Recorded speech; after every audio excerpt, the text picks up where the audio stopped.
Oh, hello YouTube. Today we're going to be replacing the light fixture above my head. And as always, when dealing with electricity, I remind you that it can zap you right back into the warm embrace of your maker. So do take precaution. If at any point you feel uncomfortable doing it, please do consult or hire an electrician. For this job, we will probably need a flashlight, multimeter, flathead, Phillips head screwdriver, maybe some wire cutters, wire strippers, wire nuts, and maybe some electrical tape, and a multimeter. We're going to start, of course, by disabling the circuit breaker responsible for the light. It always helps to have a lovely assistant help you determine which breaker is responsible for the light. But if you're forever alone, be prepared to receive your daily intake of exercise and running up and down the stairs. The light is dead. Good. Now, although this grandma light fixture is really quite nice, I'm trying to live in more modern times, so it has to go. Start by unscrewing this bottom screw, and be careful not to drop the glass. Unscrewing the bulbs probably isn't necessary, probably a bit less of a hassle to pull down. Next up, we've got this nut here. We're gonna loosen this nut. Or actually, perhaps we can undo this bolt. Oh, just didn't twist it enough. Now we've got a whole mess of wires here. We have 3 neutral wires, 3 hot wires, the black ones. That's because it has 3 light fixtures inside this light fixture. We're just gonna undo these wire nuts. Oh, there it goes. Now, because I don't like to play games with my life, especially while I'm on the ladder, take your multimeter, turn it to AC voltage. You know it's AC because you'll have a squiggly line somewhere on the display or on your dial. And we're just gonna probe between the hot wire and the neutral wire. And we read 0. So it's safe to work on. Let's undo these black wires. And there goes Grandma's fixture.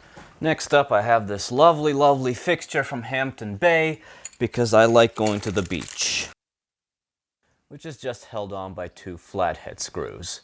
So now this mounting strap is mounted, and I used the screws they provided to me. This top nut regulates how far in we get to thread it, such that it doesn't move anymore.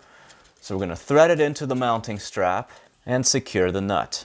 Now it's time for the new lighting fixture. Look at this fancy high-tech shit. No more light bulbs, only individual LEDs. Hopefully they don't fail, or else this whole thing is going in the garbage. This is, of course, the most fun part because we simultaneously kind of have to hold it up while wiring it and then actually secure it. So in my case, this red wire is the hot wire because this is connected to a 3-way switch. So I'm going to start with that. I'm going to follow that up with the white or neutral wire and hook it up to this mess of wires right here. Just reusing the same old wire nut.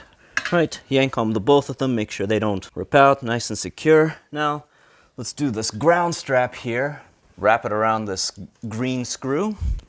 Make sure we wrap it such that it doesn't unravel while we tighten it, so wrap it in a clockwise fashion and tighten the ground screw. Now, if you have an older home that only does 2 conductor wiring throughout the house, this grounding might not actually do jack shit.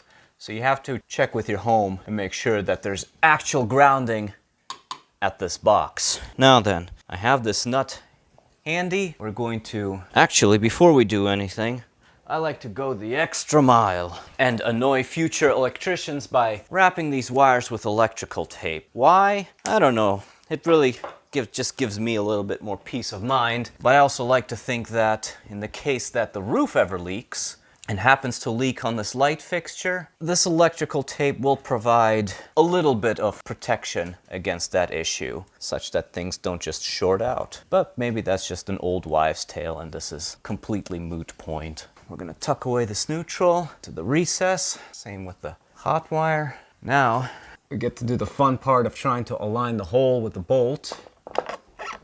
And I can see that I didn't leave enough thread in order to be able to thread the nuts. So we're gonna unthread this just a touch. Wonderful, that looks good. Now we get to put the actual frosted glass on. Seems like this is just a twist-on cap. Okay, it has a nice stopping point. All right, it's installed. Let's go flip that switch and hopefully nothing catches fire. All right.